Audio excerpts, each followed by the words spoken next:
Coucou, bonjour famille, comment est-ce que vous allez? Bien, j'espère. Je suis Karine Kouakou, bienvenue sur notre page et nous sommes ici pour vous partager un peu de temps en temps des conseils, des astuces, des idées ou soit même des histoires à raconter, tout ça. Donc aujourd'hui, nous sommes là pour... J'ai pensé comme ça à vous partager un peu une histoire qui provenait de ce livre-là. Voilà. Les coups de la vie de Anzata Ouattara qu'on salue au passage. Une maman que j'aime bien beaucoup. Ok, donc je me suis dit pourquoi ne pas partager cette triste histoire-là avec vous. Euh, il s'agit d'une femme, une dame bien généreuse, qu'on va lui donner peut-être le nom de Anna. Excusez, j'ai un petit chat dans la gorge, c'est ce qui me fatigue. Vous savez, dans nos familles africaines, on a pour habitude de vivre on voit tout en grand, comme on lui dit. Lorsque ça va un peu chez nous, on pense toujours cousin, cousine, ça va. Chez tout le monde le fait. Je ne veux pas marginaliser les choses. Mais chez nous, ici, on a pour habitude de voir les choses comme ça. Donc, Anna, c'est une dame qui a un peu les moyens, qui avait son mari et ses 3 enfants. Ils sont 3 ou 4, je crois. Ça fait un peu un bout de temps que j'ai lu l'histoire, mais je veux voir si encore une bonne mémoire.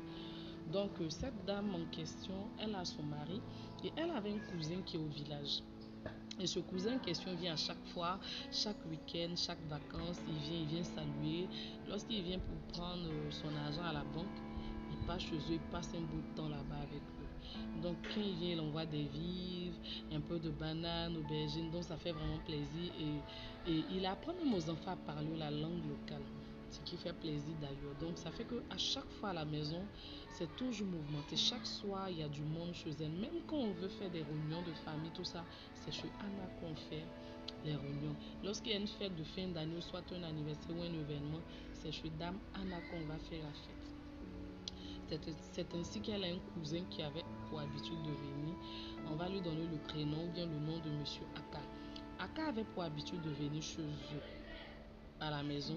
Il vient, comme j'ai dit tout à l'heure, il vient parfois à la fin du mois pour retirer son argent. Comme c'était un planteur, il vient chaque fin du mois pour prendre de l'argent et il profite pour saluer la famille et il loge là en même temps.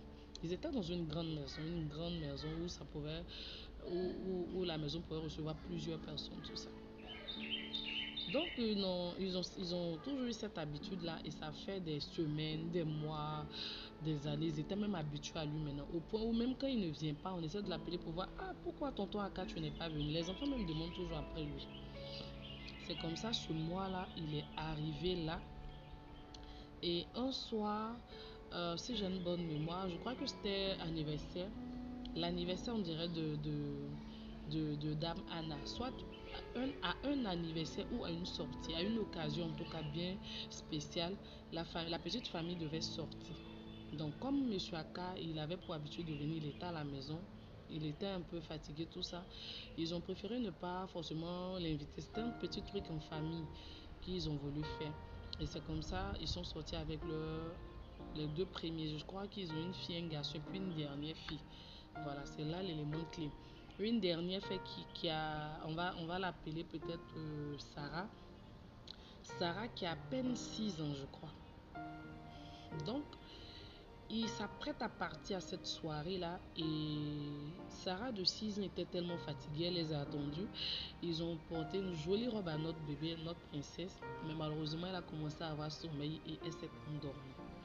Donc elle s'est endormie, ils étaient déjà prêts à partir maintenant à la soirée en question. La maman a voulu réveiller l'enfant et le vieux a dit non, comme l'enfant est fatigué, elle est en train de dormir, faut pas on va la déranger.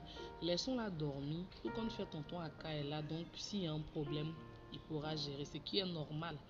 Ce qui est normal. Donc ils ont laissé l'enfant là et ils sont partis à leur soirée. Ils s'amusaient, ils se sont amusés, ils ont commencé à rire, à parler de tout et de rien. Mais Dame Anna, elle commençait à s'inquiéter. Elle n'était pas trop en paix.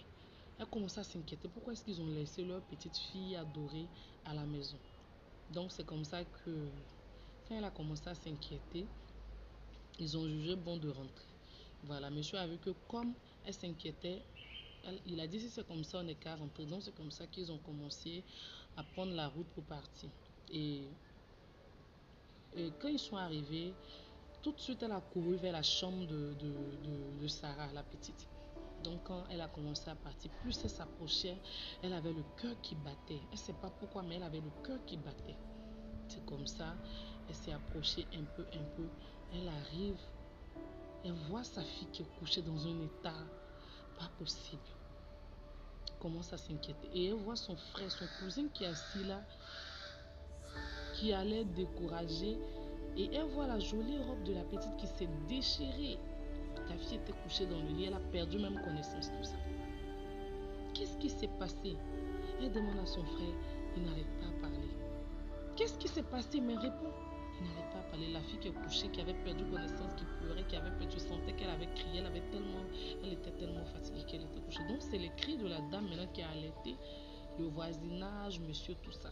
Ils ont commencé à s'inquiéter. Donc elle a commencé à avoir la rage pour son frère. Elle a pris même un couteau, elle a voulu le piquer. Et c'est là, il y a une voisine qui a arraché le couteau pour dire, il faut te calmer. L'urgence, c'est d'envoyer l'enfant à l'hôpital. Donc pendant que ils sont partis avec l'enfant à l'hôpital, elle est automatiquement partie porter plainte contre son frère. Et c'est là qu'ils l'ont mis un peu au cachot. Donc ils sont allés, elle est allée à l'hôpital, l'enfant a dormi toute la nuit, l'enfant ne pouvait pas répondre. Elle a pleuré comme un enfant. Et elle regrettait cette soirée. Qu'est-ce qu'il a pris? Pourquoi est-ce qu'elle n'est pas partie avec la fille? Ce sont des choses qui arrivent. On ne peut pas prévoir ça. C'est comme ça, le lendemain, l'enfant a commencé à se retrouver un peu. Le docteur même avait dit que l'enfant était malheureusement, je suis tellement choquée moi-même que j'ai du mal. Quand j'ai fini de lire cette histoire, j'ai commencé à pleurer. L'enfant a été gravement touché. Elle a été VIOL, comme on le dit, LE. Et malheureusement, l'oncle n'a pas... Il a été méchant. Donc ça a troublé, ça a choqué, ça a tellement choqué l'enfant qu'elle-même, mentalement, elle ne se retrouve pas trop. Donc c'est comme ça, quand l'enfant s'est réveillé, la maman a demandé, Daman a demandé à sa fille, comment est-ce que tu te sens? Pourquoi est-ce que tu n'as pas pleuré? Pourquoi est-ce que tu n'as pas crié? C'est là la petite a dit, maman, à chaque fois quand tonton vient, il essaie de me toucher, mais il me menace de ne pas parler. Elle n'a que 6 ans, c'est normal. Il me menace de ne pas parler. Quand tout le monde est là, avec lui, vous riez, je fais l'effort de pouvoir rire, mais je ne peux pas parler parce que j'avais peur de lui, m'a traumatisé. C'est comme ça qu'elle a eu cette rage-là encore. Elle dit, s'il peut périr en prison, il n'a qu'à périr en prison. C'est comme ça que la famille est venue, ils ont envoyé des délégations du village, venir négocier pour demander pardon, tout ça, à la dame.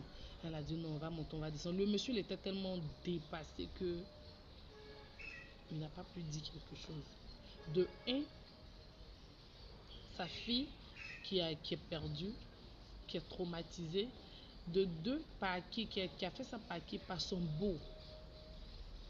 Donc franchement, il est tellement découragé, il ne sait pas quoi dire, il ne sait pas quoi faire. Il ne sait pas quoi dire, il ne sait pas quoi faire. Au départ, j'avais dit que non, c'est le monsieur qui a donné l'idée. En fait, je me souviens maintenant, c'est Mandra, c'est la dame qui a dit non. Elle est tellement fatiguée, elle est en train de dormir, de la laisser dormir là. Voilà. Sinon, il voulait réveiller la dame, c'est l'enfant, pardon. Et c'est la dame qui a dit non, de ne pas la réveiller, de la laisser dormir, elle va se reposer. Elle a regretté. Le monsieur il était sans mots. Un homme est tellement dépassé, il ne sait pas quoi dire. Il était sans mots. Et c'est comme ça, l'affaire arrivée en famille.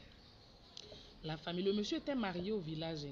La famille a envoyé le monsieur, pardon, le chef, tout ça, ils ont envoyé une délégation vers la famille, la petite famille, pour demander pardon pour ce qui s'est passé, tout ça. La dame, on monte en dessin, dit, elle ne peut pas accepter. Qu'il doit périr en prison. Justice doit se faire. Il doit assumer ses actes. Ils ont demandé pardon. Ils sont venus une fois. Une deuxième fois, elle n'a pas accepté. Ils ont eu même à faire une réunion de famille au village. Ils ont dit non, c'est une affaire de famille. C'est vrai que l'enfant a été touché. Voici ça, voici ça. Mais elle n'a qu'à tomber, elle n'a qu'à laisser tomber tout ça. Or, la douleur était encore là. Qu'est-ce pour qu'ils ne touchent pas d'autres enfants, tout ça? Donc c'est comme ça, au début, elle a dit qu'elle ne voulait pas jusqu'à, comme c'est affaire de famille, on est en Afrique, ils ont demandé pardon, pardon, le mal est déjà fait. Comme on le dit, l'eau qui est versée, on ne peut pas la ramasser. C'est comme ça que ils ont décidé de libérer le monsieur. Il est rentré au village. Il avait même une femme, on dirait des enfants, mais il est rentré au village. Et depuis lors, Dame Anna et son mari et ses enfants, ils ont coupé tout. Quand il s'agit de famille, ils ont tout coupé. Peut-être appel au téléphone. Mais les histoires de réunions de famille qui se passent chez eux, les réunions de quoi qui se... Non, tout ça, ils ont coupé tout. Même les sorties, les voyages au village, ils ont tout arrêté. C'est resté comme ça. Et c'est comme ça que la petite est restée traumatisée. Et elle a eu des séquelles. Aujourd'hui, la dame dit que ça fait près de 10 ou 16 ans que l'histoire s'est passée. Mais elle se rappelle de ça comme si c'était hier. Et c'est là que sa fille a commencé à grandir, grandir, grandir. Elle a pris de l'âge. Quand on la voit, par la grâce de Dieu, physiquement, ça va. Mais psychologiquement, c'est pas trop ça. Aujourd'hui, parfois, elle a des délire. Elle peut crier, elle peut perdre connaissance. Elle avait commencé à avoir même des... Elle commençait à sortir avec des personnes, je sais pas. Elle a eu même 2